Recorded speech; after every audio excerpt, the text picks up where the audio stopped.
Good morning, my dear ones. I'm knowing that everyone in this good day is feeling the energy, the power and the presence of the infinite within them, because that's the only way to begin a day, and especially during these challenging times. To wake up in the morning and first have on your mind, this is a great good day, it's a gift of a day. Many people didn't wake up today, but I did. Now, what am I going to do with the gift that has been given to me?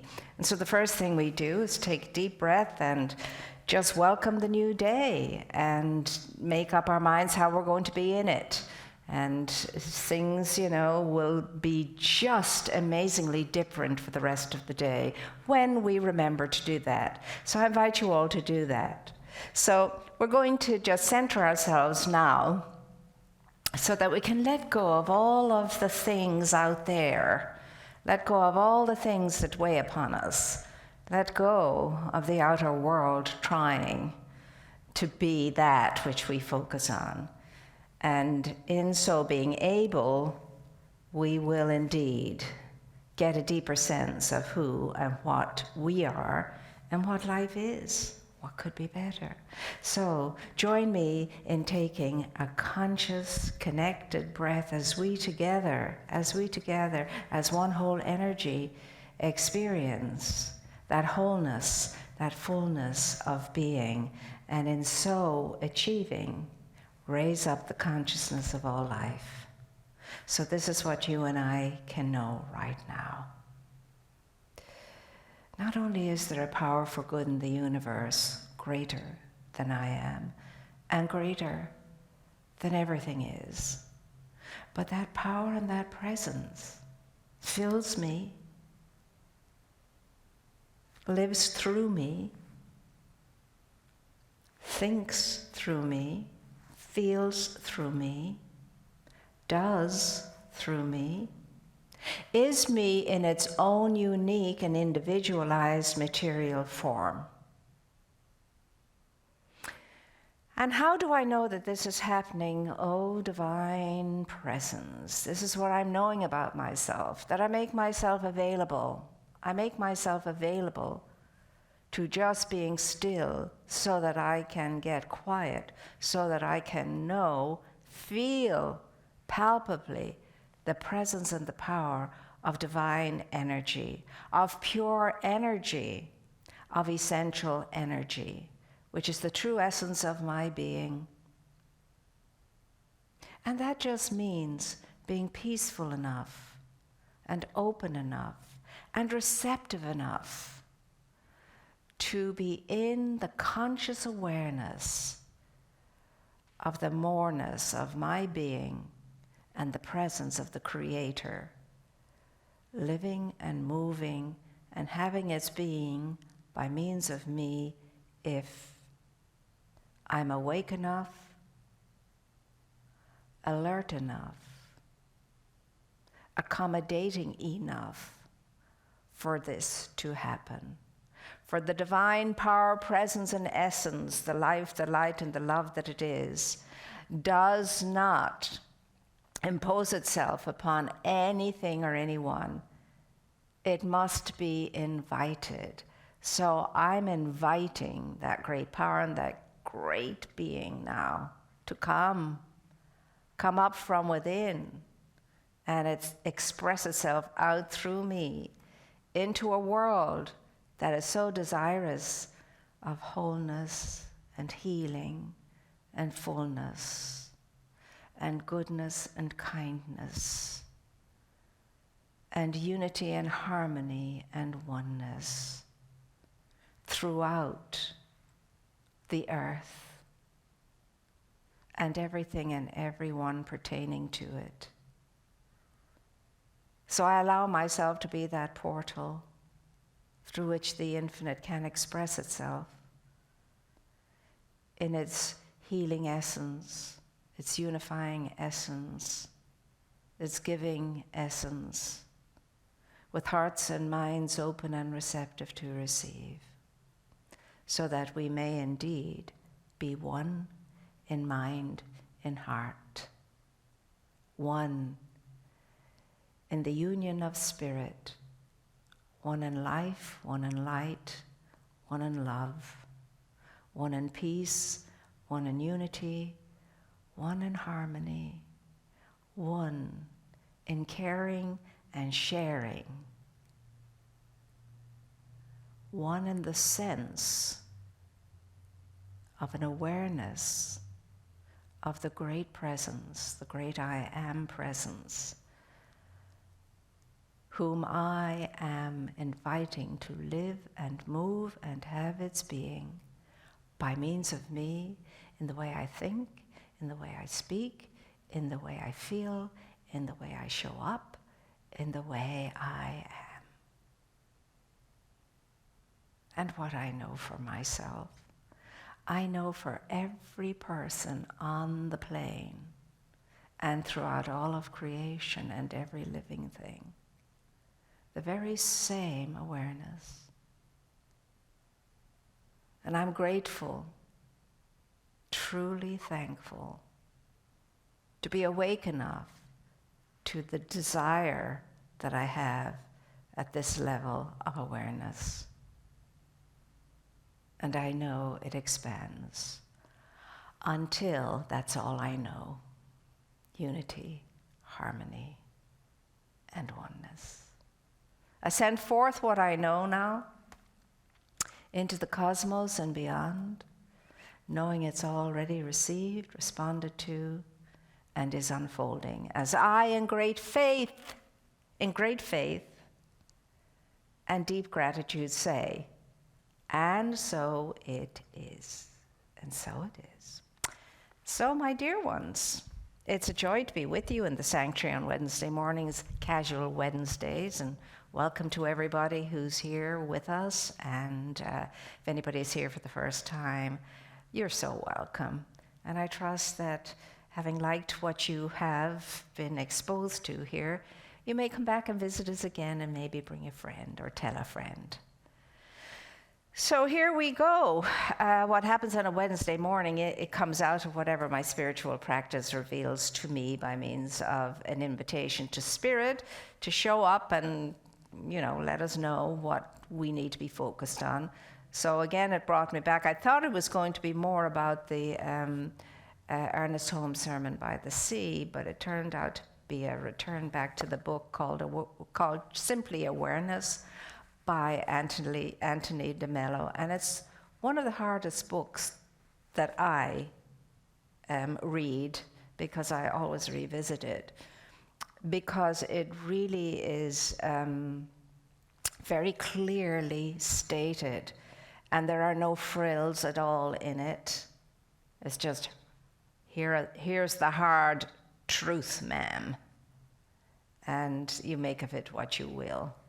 But I have a great appreciation for this man who was a Jesuit priest. He's made his transition. He made it rather young, I think. And his culture is Indian in background, but very well westernized too, and very well appreciated in his own general community and culture for the gifts that he brings to us all. And it's really very sobering what he has to share, but it's absolutely jazzy in its simplicity, the complexity of the simplicity of it all. And so I'm going to go to the page that really said, share this. And it has to do with certain steps that you can take in order to be more of yourself and to be a greater help in the world once you've taken care of yourself. And this one is the fourth step, and this, in my book, it's on page 83, and he says, the fourth step is with regard to coming to yourself again, getting to truly know the real self of yourself, stepping away from always identifying with the me of myself, and coming into a more of awareness of the I of myself. This is what the whole book is about. And he says, fourth step is this is a question that comes up all the time. How do you change things? How do we change things? We're always wanting to change things, and above all else, we're always wanting to change other people. We're always wanting to change other people, if only they could change. Well, he very quickly brings us back into the realization, no, That's not how we go about living our best life, or living life from the highest point of view. The question is, how do I change myself?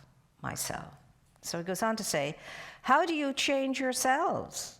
There are many things you must understand here, or rather, just one thing that can be expressed in many ways.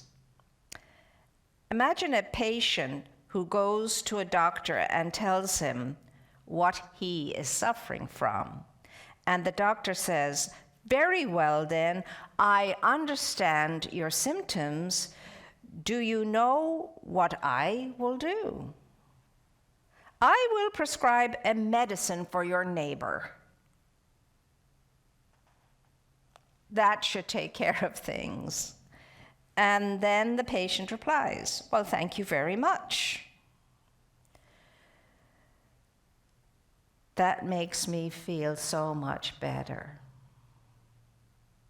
I mean, really, you say to yourself, that's just nonsense. Anyway, thank you very much, doctor. That makes me feel much better. Now, isn't that absurd, he says. But that's where and what and when we will do. That's what we do, he says all the time.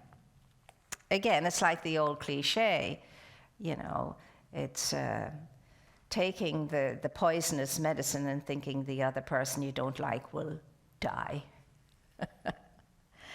The person who is asleep always thinks he'll feel better if somebody else changes. Oh, I'd really feel so better if he could change. How nice it would be if she could change. If they could change. If it could change.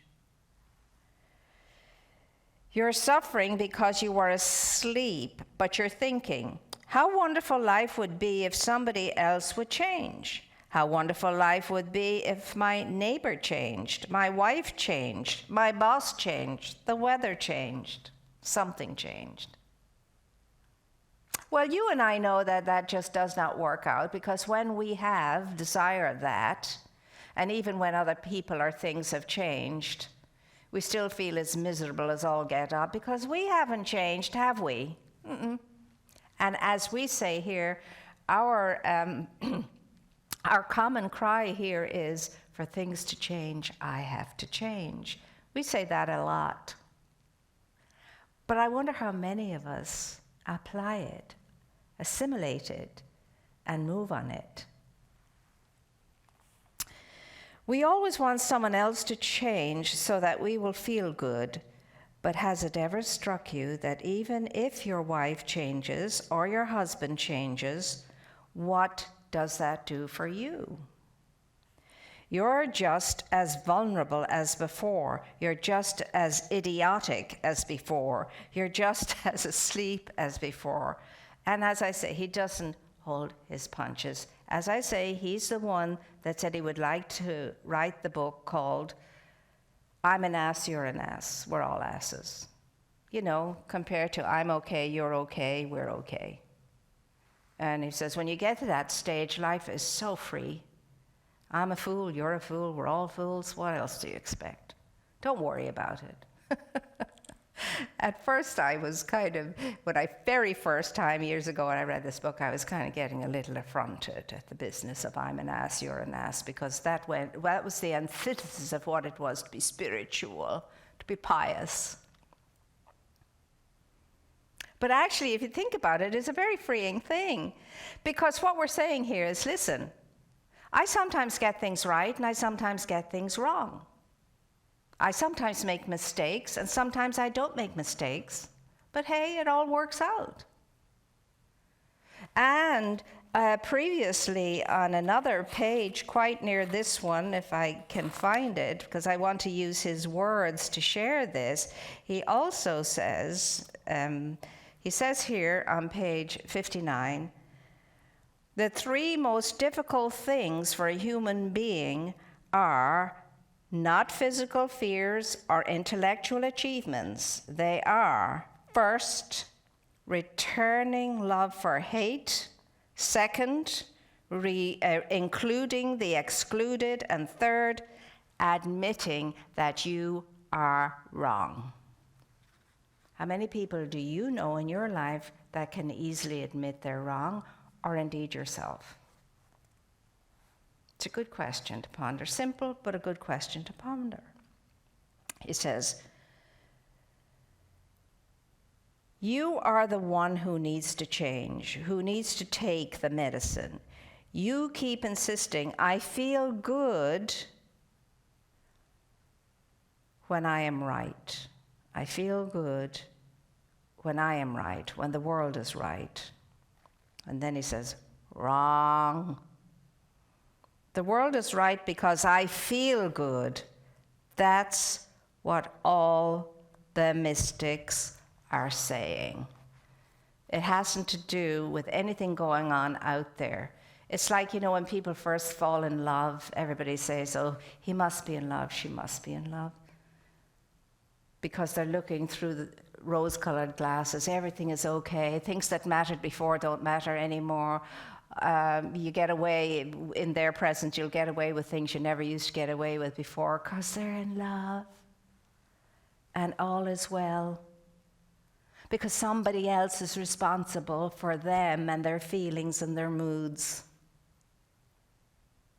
And as you know, it doesn't last. How could it? Because nobody outside ourselves, no thing outside of ourselves can keep us happy. That's an internal business. And to put that responsibility on anyone else is a horrible responsibility to put on anybody else, because they'll fail.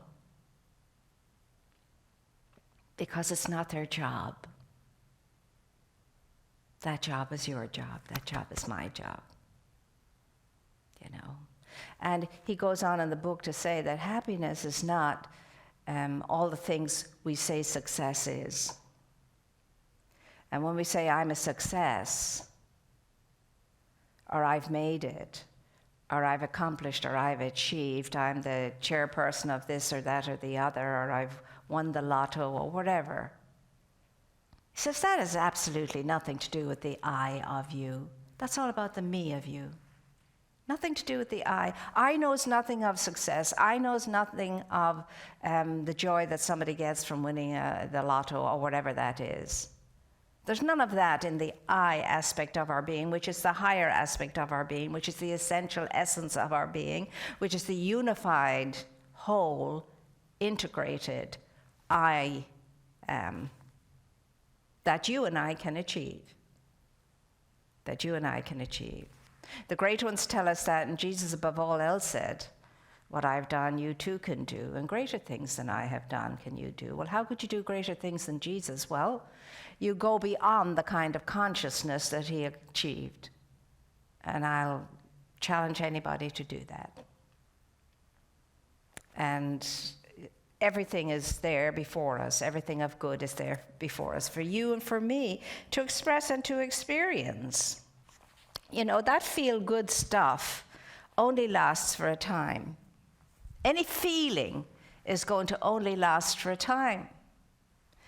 It has to be like that because everything in human form and everything in material form transcends the form and becomes something else. Every type of form in a three-dimensional material world is transitory, non-permanent. It will change at some point or another in the unfolding of all of creation. It's an evolutionary process. That's what evolution is all about. You and I get to morph ourselves into something greater than we were before. The sunflower withers away, dies, and its bounty of seeds produce gardens as a result of that transition. The sunflower becomes more than it ever was before because it transitioned from this into this. That's what happens in your world and in mine. That's why all the craziness of trying to get this and that and accomplish, have more and have more and have more and have more and have more and pile up and pile up and pile up. Such a waste of our time and energy. Not an iota of it is going to be transformed with us into the next experience. Not an iota, it'll all be left behind in the three-dimensional plane. But what will go forward with us as Memorial Sunday comes up or Remembrance Sunday comes up, we think about our dear ones who have gone before us. And what remains with us is the love that they have given to us. And what remains with them is the love that we have given to them. What remains with us is all the beauty and grace and good they have brought to our lives. And what goes with them is all the beauty and grace and merit they have brought to life and living when they were here. That is a spiritual portfolio. That's what goes on with them. That's what continues with them. And so all the other stuff comes to dust, we're told. Castles fall, palaces fall. Over time, on a three-dimensional plane.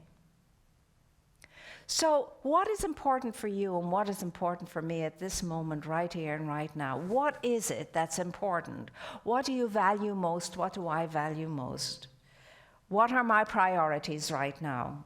What are my desires right now for myself and for my world, for my loved ones? What are they? And let me tell you, it has little to do with material stuff and things. As we like to say here too, don't keep giving your children piles and piles of stuff and things, but do give them roots and wings. Root them in the awareness that they are awesome, that there's no one like them, that they are individual sparks. They are starlight, is what they are. It's what you are. It's what I am. They are the stuff, that mystical, magical stuff that they are made of, and that every person is made of. And that only grows and expands and advances. Root them in the awareness that they are competent and capable of living a great good life, and that they can make a big, huge difference in this world of ours just by being their best selves. Give them a sense of awe and wonder and delight. Oh my goodness, I can remember I sent my grandniece, amongst her Christmas gifts was a watch with the characters, the sisters from Frozen on the watch. She must have been 3, maybe 3.5, or pushing 4, because otherwise you can't read the watch, although nowadays children do things much quicker. And they videotaped her as she was opening her gifts, and when she got to this little watch, for some reason or another, she absolutely burst out into this squirming, giggling, squealing little thing of delight. For some reason, that meant that much to her at that time. The awe and the wonder of it all. I often play that little piece back just to make me really deeply smile. And I look at that and I say, the glee, the pure joy, the glee, the squiggling, and the awesomeness of being caught up in that one moment. So much joy. And children deserve to be in joy. But how about them being in joy about the wonder and awe of themselves? See, if we were all taught that when we were knee-high to a grasshopper, the world would be a better place for it, And it has nothing to do with, oh, you're such a good boy, you're such a good girl, you're such a bad boy, you're such a bad girl. It's not the language we use. You just tell them you're wonderful. You're just so wonderful. You're awesome. And that's the truth. And leave the good and bad out of it. And maybe if instead of saying you're bad, you say, well, you're not so awesome today, are you? And you are awesome. Where did your awesome go? What happened to it? Let's find it again. See, you have to have a sense of children and the way they respond and communicate with each other. And I have found that when you kind of turn everything into a little game with them, it works so much better. And you might say, well, what do you know about children? Oh, I know a lot. Remember, I was a teacher for many a year. And for my sins, when I was very young indeed, I was put in charge of a kindergarten class, 52 infants at the age of 4. No teacher's aide. And when the teacher next door was out sick or something, the petition was opened. And I had her 52 as well. It was awesome. And I thought, I'll never get through this year.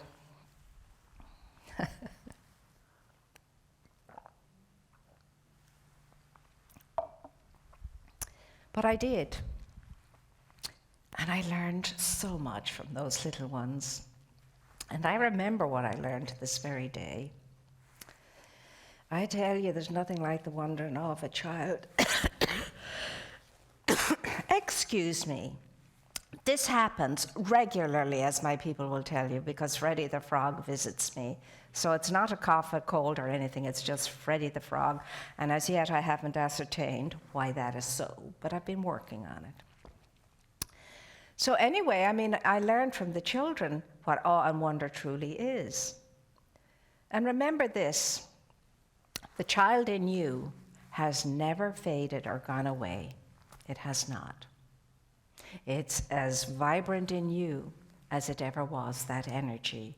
The 4-year-old energy is always there.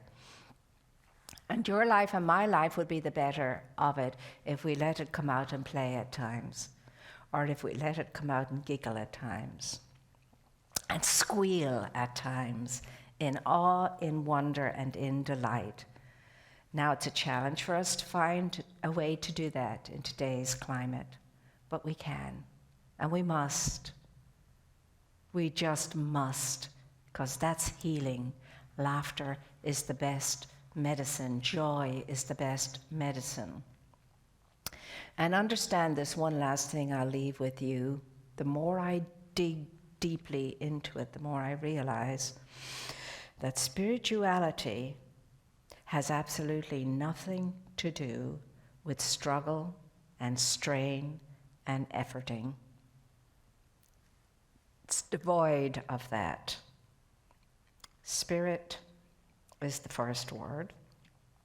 And spirit is that beautiful, wonderful energy that just is. And an energy that adapts to whatever it is that's going on and maintains its centeredness, maintains it no matter what's happening out there, and it's not a struggle. It just is an isness. And I don't know how to really describe it adequately. Anything in the spiritual realm is difficult to describe adequately. But I will say to you, if we are efforting, if we are struggling, if we are straining, we're not going about it the way we could, and we're certainly not going about it the easy way. We're making it difficult for ourselves. So if we could just stop struggling and straining, and that comes from wanting to change everything out there and taking the focus off ourselves to know, you know what? There's nothing to change. There's only to know. There's only to know the truth that sets us free. And what would that be? Well, part of it is knowing that right where I am, there is an infinite presence, an intelligent, infinite presence, a love-filled, joy-filled, peace-filled, caring and sharing infinite presence right where I am, and where that is acknowledged and identified with, all is very, very well. All is really very well, no matter what the appearance. And that's tough to hold onto.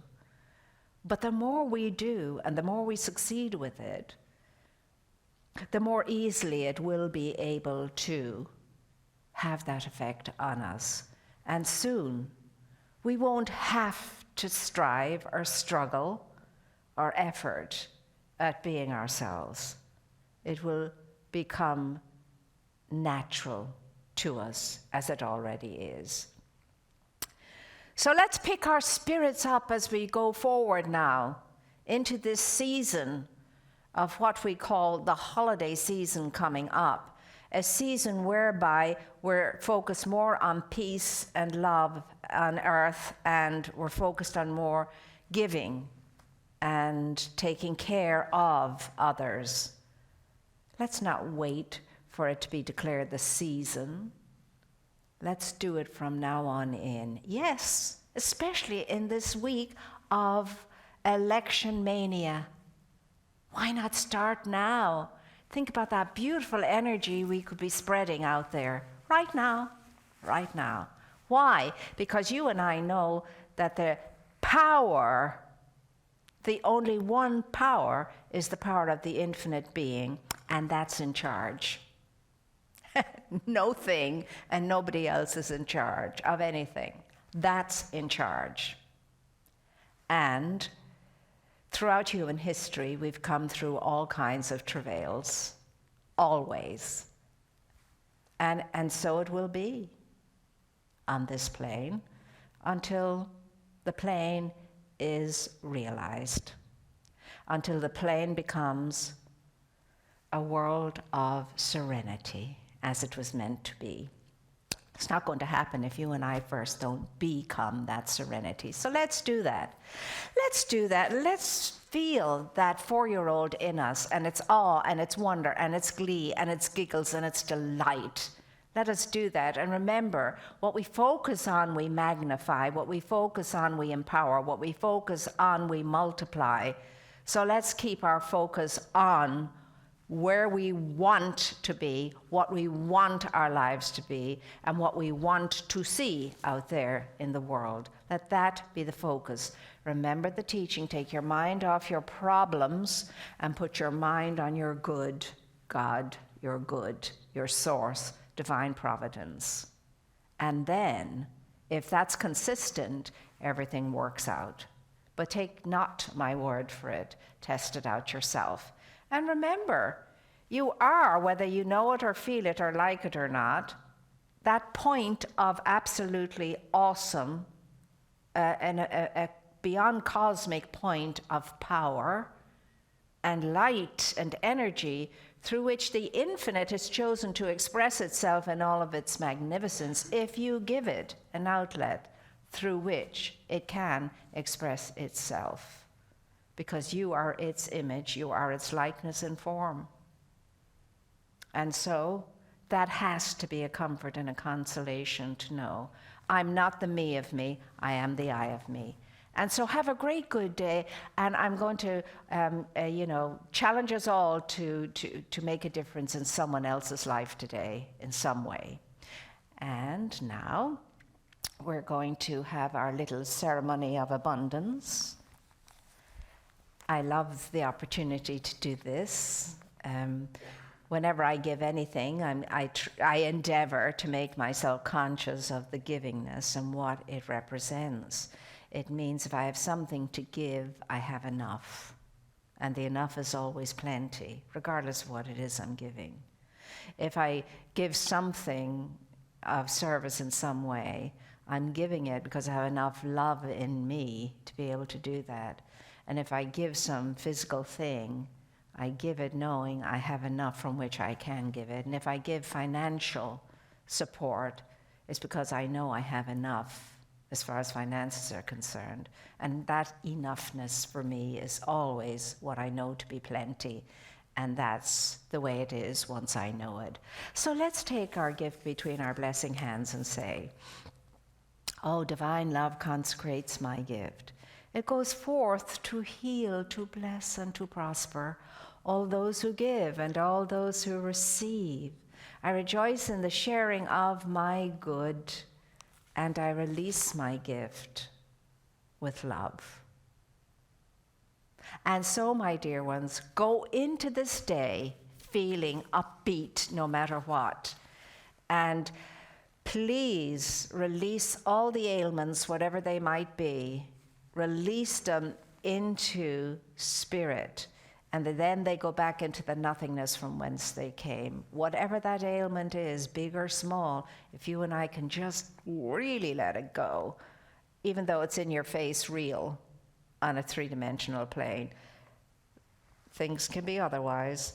Just release it, let it go. And when I say let it go, don't give it any energy. Don't give it any thought or energy. Just don't. Keep coming to the way you want to be, the way you want to feel, the way you want things to happen, and so on. And it will be so. So thank you again for being with us. And remember, you are so cherished and you are so taken care of in prayer. And we know that you are doing all that you can do to stay healthy and to stay well. Please follow the protocols. And remember, you have the power to comfort another person when you're out there wearing your mask. You may not even feel the need to, but you're doing it anyway, because when somebody approaches you, they feel so much better because you're wearing a mask and they're not as scared. And that's why we do what we do, not because we're afraid, but because we're in service to others. And it's not always about me anyway, is it? It's about all of us together in this, taking care of each other. So you're loved greatly, you're cherished greatly, you're prayed up, absolutely. And until we meet again, stay tuned in and know that we're here for you, however we can be here for you. And we're very grateful to you for all the good that happens because you're in the world, and for all of your support, not only to our center, but wherever that support goes. So I leave you knowing that right where I am, God is, and where God is, all is well. So the farewell of the children it will be. Mwah, mwah, mwah.